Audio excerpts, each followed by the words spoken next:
शहरातील शैक्षणिक क्षेत्रात आपली वेगळी ओळख निर्माण करणाऱ्या शाश्वत अबॅकस क्लासेसने गुणवत्तेच्या जोरावर उल्लेखनीय यश संपादन केलंय. राष्ट्रीय स्तरावरील विविध स्पर्धांमध्ये शाश्वत अबॅकस क्लासेसच्या विद्यार्थ्यांनी घवघवीत यश मिळवत संस्थेचं नाव लौकिक वाढविलंय. विद्यार्थ्यांनी पटकन गणिते सोडवण्याची क्षमता, एकाग्रता व आत्मविश्वास यामध्ये लक्षणीय प्रगती दाखवत अनेक बक्षिसे पटकावली आहेत. सुषमा रुणवाळ संस्थेच्या संचालिका व प्रशिक्षकांच्या मार्गदर्शनाखाली विद्यार्थ्यांना अबॅकस पद्धतीद्वारे गणित सोपे, जलद व आनंददायी पद्धतीने शिकवले जाते. केवळ गणितच नव्हे तर स्मरणशक्ती, निरीक्षण शक्ती आणि विचार क्षमतेचा सर्वांगीण विकास करणाऱ्यावर शाश्वत अबॅकस क्लासेसचा भर आहे. मिळालेल्या यशाबद्दल पालकांनीही समाधान व्यक्त करत संस्थेच्या कार्याचे कौतुक केले. शाश्वत अबॅकस क्लासेसच्या यशामुळे परिसरातील पालक व विद्यार्थ्यांमध्ये उत्साहाचे वातावरण असून भविष्यातही विद्यार्थी अशाच प्रकारे यशाची शिखरे गाठतील असा विश्वास संस्थेच्या वतीने व्यक्त करण्यात आला. नमस्कार, नाशिक लोकशाही न्यूजमध्ये सर्व प्रेक्षकांचे स्वागत. तर आपण आलेलो आहोत निफाड येथे. निफाडमधून आपण ऐकले की शाश्वत अबॅकस क्लासेसचे नाव हे नक्कीच गाजतंय, कारण याच्या मागे यांच्या संचालिका सुषमा रुणवाळे मॅडम यांचा मोठे उल्लेखनीय कामगिरी आहे. यांनी अनेक विद्यार्थी घडवलेले आहे आणि लहान मुलांमध्ये जी गणिताची भीती असते ती देखील त्यांनी घालवलेली आहे. तर आपल्यासोबत सुषमाताई आहे. गेल्या अनेक वर्षापासून हे अबॅकस क्लासेस घेत आहेत आणि मुलांची गुणवत्ता देखील वाढवत आहेत. यांनी आतापर्यंत अनेक विद्यार्थी घडवलेले आहेत आणि इथून पुढे देखील ते ही कामगिरी बजावत आहेत. त्यांनी अनेक संस्थेमध्ये भेटी देऊन तिथल्या विद्यार्थ्यांची गुणवत्ता देखील तपासलेली आहे.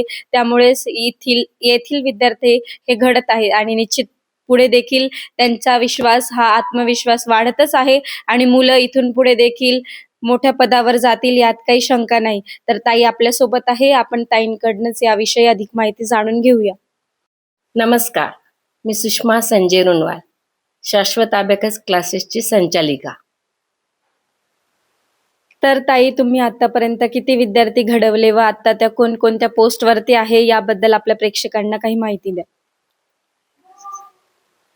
मी जवळजवळ 500 ते 700 मुलांना अबॅकस शिकवलं. प्राऊड ह्याचं वाटतं की जे पण मुलं शिकले माझ्याकडं ते आज CA, इंजिनिअरिंग, डॉक्टर या वेगवेगळ्या क्षेत्रात ते पारंगत आहे. किती मुलं तर असे होते की ते स्कूलमध्ये बोलायची सुद्धा हिंमत करायची नाही, पण माझ्याकडे आल्यानंतर त्यांना जो तो बोलण्याचा आहे बोल्डनेस, तर बोल्ड झाले. आणि गणितात तर त्यांची जी गणिताची भीती होती ती इतकी मी घालून टाकली की मुलं म्हणजे माझे मुलं मी नसताना क्लास घेतात, हेच माझं गौरव आहे. मी तर म्हणते माझ्या विद्यार्थ्यांनी माझ्याकडे येऊन जे शिकलं ना, त्यांनी तसे माझ्यासारखे अजून 10 क्लास निफाडमध्ये, नाशिक जिल्ह्यात चालू करावे, हेच माझं ध्येय आहे. तुम्ही क्लासेस बद्दल सांगितले, तर आपल्या प्रेक्षकांना वैदिक मॅथ आणि अबॅकस मॅथ मध्ये काय फरक आहे याबद्दल थोडीशी माहिती द्या. अबॅकस मध्ये काय होतं की लहान मुलांपासून त्याला एंट्री असते, म्हणजे 4.5 वर्षापासून ते 14 वर्षापर्यंत मुलांना आपण अबॅकस शिकवतो. पण 4.5 ते 8.5 पर्यंत काय असतं, मुलगा खूप लहान असतो आणि त्याच्या बुद्धीप्रमाणे, त्याच्या ह्याच्याप्रमाणे, टॅलेंट प्रमाणे ते अबॅकस ह्याच्यासाठी घेतो की त्याच्यात तो गणितात थोडा थोडा पुढे चालू होतो. एकदा अबॅकस तो व्यवस्थित करायला लागला की वेदिक मॅथ काय असतं, वेदिक मॅथ मध्ये जी नंबरची संख्या आहे गणिताची ती खूप वाढते, म्हणजे करोडोमध्ये ते उदाहरण जातात आणि ते तुम्हाला 1.5 मिनिटात, 1 मिनिटात ते सॉल्व्ह करायचं. त्याच्यासाठी अबॅकस हे करणं जरुरी आहे की अबॅकस हा पाया आहे, तो पक्का असला तर वेदिक मॅथ एकदम मुलं त्याच्यात पुढे निघून जातात. आजच्या या धावपळीच्या युगामध्ये तुम्ही लहान मुलांसाठी व येणाऱ्या पिढींसाठी काय संदेश द्याल? मला हेच सांगायचंय की ज्याच्यात आपलं टॅलेंट आहे ते करावं. आता एखादं असं असतं की शाळेत वेगवेगळ्या ज्या क्लासेस होतात, वेगवेगळ्या समजा क्रीडा आहे, ड्रॉइंग्स आहे, मॅथ्स आहे, एखाद्याला क्रिकेट आवडेल तर त्यांनी ते करावं, मनापासून करावं. आणि जर एखाद्या विषयाची भीती वाटत असेल ना, डायरेक्ट आपल्या टीचरांबरोबर बोलून आणि त्यांच्याकडे जाऊन आपली भीती घालून आपण हुशार व्हायचा प्रयत्न करायचा. आणि जगात एवढं अवघड काहीच नाही, जर ठरवलं ध्येय तर मुलं कुठे न कुठे पोहोचू शकतात. हे माझा अनुभव आहे. मी आज 500-700 मुलांमध्ये 15 वर्षापासून आहे.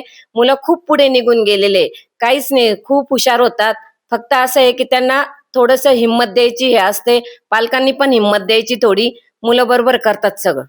तर नक्कीच ताई, तुम्ही क्लासेस तर सुरू केलेलेच आहेत, त्याचप्रमाणे तुम्ही विविध उपक्रम देखील राबवतात. तर आपल्या प्रेक्षकांना तुम्ही कोणकोणते उपक्रम राबवतात आणि येणाऱ्या काळामध्ये देखील तुम्ही कसे उपक्रम राबवणार आहात याबद्दल थोडी माहिती द्या. माझ्याकडे एकदा मुलगा आला, विद्यार्थी आला, की मी त्याला पहिले ते अबॅकस हा विषय पहिले बाजूला, त्याला मी पहिले 10 मिनिटं संस्कार देते, की आपले आई वडील, आजोबा, आजी यांच्याबरोबर कसं वागायचं, त्यांना नमस्कार करून यायचं.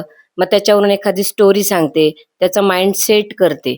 मग त्याची अर्धी भीती तिथेच हे होते. आणि मुलं कसे, मग जी गोष्ट आई वडिलांची ऐकत नाही ती मुलं टीचरांची पहिले ऐकतात. मग ते झाल्यानंतर मग क्लासला हळूहळू सुरुवात करते. क्लासला पण डायरेक्ट पुस्तक हातात देत नाही, डेमो घेतो. डेमोमध्ये त्याला ते जे बेसिक शिकवतो त्या बेसिक मध्ये त्यांनी ते पूर्ण पार पाडलं पाहिजे. त्याला येतं का नाही येतं ते पाहतो. मग आपण ऍडमिशन देतो.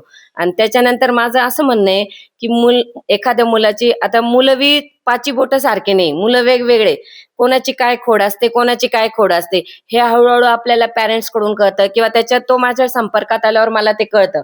मग मी काय करते, थोडा वेळ अभ्यास बाजूला ठेवून त्याच्यावर जे काही आध्यात्मिक स्टोरीज आहे, काही संस्काराच्या गोष्टी आहे, ज्या आपल्या विविध आपले जे पहिलेचा इतिहास जो झालेला आहे, जसे श्रवण कुमार, श्रवण बाळ, रामायण मधले राम, असे सगळे भरत, लक्ष्मण याचे सगळ्याचे उदाहरण देऊन त्याला इतकं छान सेट करते. आणि ते सांगून त्याला त्याच्यातून बाहेर काढतो. नक्कीच ताईंनी सांगितल्याप्रमाणे लहान मुलांपासून तर मोठ्यांपर्यंत गणिताची भीती असते, तर ती गणिताची भीती नक्कीच ताई ह्या सोडवत असतात आणि येणाऱ्या काळात देखील ते एक चांगला विद्यार्थी व सुसंस्कृत विद्यार्थी घडवतीलच, यात काही शंका नाही. तर ताईंकडे नाशिकच नाही, निफाडच नाही, तर अनेक तालुक्यातून, अनेक जिल्ह्यातनं बाहेरून विद्यार्थी संस्कार घडवण्यासाठी येत असतात. तर ताई अशा कोणकोणत्या विद्यार्थ्यांना सेवा देत आलेल्या आहेत हे आपण ताईंकडनं जाणून घेऊया. माझ्याकडे निफाड शहरातलीच मुलं नाही, तर निफाड तालुक्यातली मुलं येतात. जसं उगाव, शिवडी, खडक माळेगाव, नैताळा, विंचूर, आणि मला पिंपळगावला सुद्धा ऑफर आली होती. मला आत्मा मालिक जे आहे येवला रोडवर, त्या स्कूलला सुद्धा मला बोलवलं होतं. इथे पण मला मैमन वगैरे अनेक स्कूलमध्ये मला सारखे म्हणजे अपॉइंट करतात की या. पण मला जे मुलांना घरी द्यायचंय व्यवस्थित, माझं प्रायव्हेट क्लासमध्ये, ते मी शाळेत व्यवस्थित मला कसं द्यायचे आणि व्यवस्थित सगळं पार पाडायचं असल्यामुळे मी माझेच क्लासेस घेते. आणि माझ्या बरोबर जर संपर्क कोणाला साधायचा असेल तर सुषमा संजय रुनवाल, रुनवाल नगर, उगाव रोड, निफाड. माझा फोन नंबर आहे, मोबाईल नंबर आहे 9975716969. सुषमा संजय रुनवाल, रुनवाल नगर, उगाव रोड, निफाड. आणि फोन नंबर आहे 9975716969. नमस्कार. नक्की सुषमाताईंनी सांगितल्याप्रमाणे ताईंचा हा व्यवसाय नसून हा छंद आहे आणि नक्कीच ताई हा उत्कृष्ट छंद त्यांच्या पद्धतीने गाजवता आहेत आणि इथून पुढे येणाऱ्या पिढीसाठी देखील ते नवीन उपक्रम देखील राबवता आहेत आणि नवीन पिढी, सुसंस्कृत पिढी, सर्वांगीण विकासाचे ध्येय धरून ते येणाऱ्या काळात देखील उपयोगी ठरणार आहेत. तसेच ताईंनी नाशिक लोकशाही न्यूजला माहिती दिल्याबद्दल ताईंचे धन्यवाद. ब्युरो रिपोर्ट, नाशिक लोकशाही न्यूज, नाशिक.